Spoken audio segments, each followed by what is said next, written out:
E aí, pessoas, eu sou Karime Winkler e esse é meu canal Café de Ciência. Sejam muito bem-vindos de volta para mais um vídeo. E hoje eu vim falar um pouquinho sobre o meu pós-ETEC, né? Depois de muitos anos sem gravar nenhum vídeo sobre a ETEC, eu voltei, porque eu ainda recebo muita mensagem do pessoal perguntando: e aí, depois da ETEC, você conseguiu um emprego? Te ajudou? Como é que foi? E eu realmente entendo a curiosidade de todos vocês, porque eu também, antes de entrar, ficava me perguntando: será que isso vai valer a pena para minha vida? É 1 ano e meio estudando, né? Então, às vezes a gente pensa, será que vale a pena? Será que eu não devia entrar numa faculdade? Enfim. Bom, vamos lá, né? Lembrando que essa é a minha história, eu tive que analisar todo o meu cenário pessoal, entendeu? E profissional naquela época. Então, muitas vezes você acaba se comparando com alguém, sendo que aquela pessoa estava numa realidade muito diferente da sua. E independente se é muito diferente ou um pouco diferente da sua, o que dá certo para um, às vezes não dá certo para outro, e você tem que avaliar as suas necessidades. Realmente não tem como se comparar, né? Em nada na vida dá pra gente se comparar 100% em outra pessoa. Mas eu acho bacana eu vim aqui sem contar a minha história e o que eu analisei e o que eu achei disso, né? E o que a ETEC mudou na minha vida. Então, vamos lá. Então vamos do começo, né? Eu cheguei na ETEC em 2014, começo de 2014, eu ainda estava terminando o ensino médio, no caso. Se eu não me engano, eu estava no 3º ano do ensino médio. Eu passei de 2014 até 2015 na ETEC. No meio de 2015 eu terminei. No começo de 2015, tá? Eu passei para a faculdade. Então, em 2014 eu terminei o meu ensino médio. Fiz a prova, né, do Enem. Consegui uma faculdade, então de manhã eu fazia faculdade e à tarde eu tava lá no técnico. Então assim, eu realmente estudava o dia inteiro, das 8 da manhã até as 5h45 da tarde, se eu não me engano, era algo assim, eu estava estudando. Se não na faculdade, estava na ETEC. E assim, tá? Vou ser bem sincera com vocês. Se eu fosse esperar fazer um estágio, alguma coisa assim nessa época, eu não sei quando que eu faria, porque se você estuda das 8 da manhã até 5h45 da tarde, gente, não tem onde trabalhar, sinceramente. Então, assim, nessa época eu realmente não trabalhava, tá? Eu gostaria de deixar isso bem explícito também, que eu estudava de manhã na faculdade, porque tem uma preferência do pessoal de contratar o pessoal que estuda de noite, entendeu? Simplesmente porque é muito mais proveitoso que a pessoa, proveitoso entre aspas, né? Que a pessoa trabalhe das 8, por exemplo, até...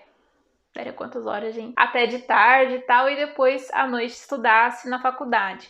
Mas eu queria muito estudar de manhã porque eu sei que o ensino é diferente. Mesmo sendo ProUni, você consegue fazer essa transferência sem perder a sua bolsa. Porém, eu queria muito estudar de manhã, pelo menos por quanto tempo desse para eu estudar de manhã. Então eu dei essa preferência. Eu sabia do quanto ia ser difícil conseguir um estágio, conseguir um emprego na área estudando de manhã. É claro que nesse meio tempo, eu fiz muitas entrevistas, eu fiz muitas dinâmicas de grupos, para vocês terem uma ideia, assim, muitas mesmo, desde online até presencial, ia para São Paulo, capital, né? Fazer as entrevistas, gente, era loucura mesmo, real. Só que eu não conseguia entrar em nenhum desses lugares porque eu estava de manhã e eles queriam alguém que estudasse de noite. Eu até falava, eu consigo transferir e tal, mas por causa da burocracia do ProUni, né, também, de toda a questão da faculdade e de mudar de turma, enfim, eles preferiam pegar alguém que já estivesse de noite, porque às vezes, por exemplo, você muda para noite no meio do semestre, por exemplo, e acaba perdendo prova, e muda professor, é uma confusão danada, então é mais fácil você fazer isso no final do semestre, sabe? E o que eu notei que a ETEC fez diferença na minha vida nesses momentos, né? Qual que era o meu diferencial na época, né, para as empresas me chamarem para dinâmica e para entrevista, se eu estava numa faculdade particular, no caso, mas também não era nenhuma Mackenzie da vida, sabe? Então, qual que era o meu diferencial, né? O meu diferencial era a ETEC, tá? Então, por muitas vezes, o pessoal olhava e falava assim, você foi da ETEC. Então, tipo assim, era um nome, sabe? Era um renome muito bom pra mim. Estudar numa ETEC foi, assim, de extrema importância para eu conseguir emprego. É claro que antes disso eu tive sim algumas propostas de emprego, mas eu não tinha como. Pensa, gente, você estuda nos 2 horários e outra, eu não ia deixar de estudar para pegar um emprego, sabe? Não ia fazer isso porque eu sabia o que eu queria. Eu queria terminar de estudar e trabalhar na área, entendeu? Então eu não ia parar o meu curso para poder pleitear uma vaga. E aí, quando eu fui chamada na época da faculdade, quando eu já tinha terminado a ETEC, um diferencial que eu tinha era a ETEC. Provavelmente porque a gente passa por um vestibulinho, porque o pessoal da ETEC é muito bem visto, tá? No mercado de trabalho, muito mesmo. Além de outras coisas que eu participava durante a faculdade, né? Entre elas, iniciação científica, que eu já tenho vídeo aqui no canal falando sobre isso. Fiz também alguns trabalhos voluntários durante a ETEC, né? Então, assim, isso me ajudou bastante. Foi um diferencial, sim, em muitas das entrevistas, em muitas das dinâmicas que eu participei. E durante o finalzinho da faculdade, eu participei também do programa Enactus, que é super bacana. Se vocês quiserem saber mais sobre isso, também põe no Google. Tem muita coisa legal, né, sobre esse tema. Mas como não é o principal aqui, eu não vou me aprofundar sobre isso. Então, as atividades extracurriculares que eu fiz durante a faculdade foram de extrema importância, sabe? Não somente a ETEC, claro que ela deu, assim, um up no meu currículo, mas ter essas atividades extracurriculares foi, assim, essencial na minha vida. E se você está procurando atividades extracurriculares assim para poder também se destacar, já digo que existem algumas que são online, tá? Então você não precisa sair de casa. Por exemplo, eu já fui tradutora do TED Talks. Você não precisa começar a construir casas, sabe? É só realmente procurar ir atrás que você consegue. Mas voltando, né, para a parte da ETEC, eu acho que tudo que eu fiz, tudo que eu participei naquela época, tudo que eu passei naquela época também, tudo que eu aprendi, os professores, tudo foi essencial para participar de todas as entrevistas que eu participei, de todas as dinâmicas que eu participei. Para vocês terem uma ideia, eu já participei de processos da Monsanto, da Coca-Cola, da Kimberly-Clark, que foi uma das minhas primeiras, né, dinâmicas de grupo, foi muito legal. Braskem, enfim, muitas outras. Fui chamada para Unilever também na época. Eu acho que não lembro se eu cheguei a fazer. Eu acho que eu não cheguei a fazer a dinâmica, não me recordo da dinâmica da Unilever. Mas eu lembro que eu fui chamada também na época. Santander. Gente, muitos, sabe, empresas enormes realmente me chamaram.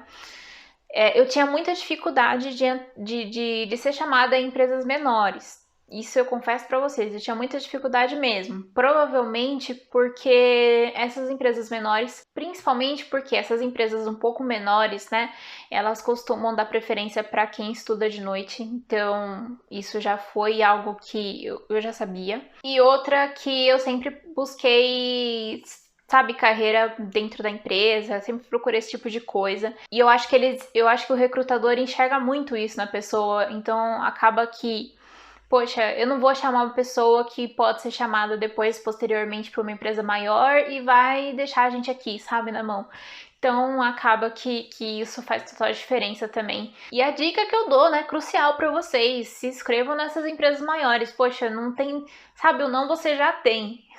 É isso que eu falo para todo mundo que conversa comigo. Não você já tem. Você procura o seu sim, né? Então, coloca seu currículo lá, não custa nada, mesmo que não esteja com processo seletivo aberto, manda lá o seu currículo, deixa no banco de vaga, fica procurando, sabe, empresa realmente grande para você fazer carreira. Então é isso, vamos resumir? Fui chamado para entrevista? Fui. Tive oportunidades? Tive também, porém não era algo assim que dava para pleitear uma vaga naquele momento. Eu entendo isso hoje em dia. E sim, a ETEC fez total diferença na minha vida, pelo menos pro momento que eu estava. Eu comecei quando eu estava no ensino médio, então eu procurava uma profissão, eu comecei a procurar cursos, e desde antes da ETEC eu já estava fazendo cursos na área administrativa. Então você procurar ter um diferencial, procurar saber mais, eu acho que é a parte mais importante. O resto você consegue depois. Eu acho que o mais importante é você correr atrás do básico e conseguir se destacar depois, porque às vezes você pensa, nossa, mas é só um curso. Poxa, às vezes não é só um curso, sabe? Pode ser a sua porta de entrada para o mercado de trabalho realmente. Eu espero que vocês tenham gostado e que tenha ajudado também você. Se você ficou com alguma dúvida, não quer me chamar aqui no comentário, chama lá no direct do Instagram, @_café-ciências. Me chama aqui nos comentários também, curte esse vídeo, compartilha com as pessoas que você sabe que estão procurando sobre esse assunto. Já se inscreve no canal se você não for inscrito e ativa o sininho porque tem muito vídeo bom. Eu falo sobre desenvolvimento profissional, sobre cursos, eu dou dicas. Eu tô aqui realmente para ajudar vocês nisso. Então já deixa o seu like aí também. Muito obrigada por assistir. Fui-me.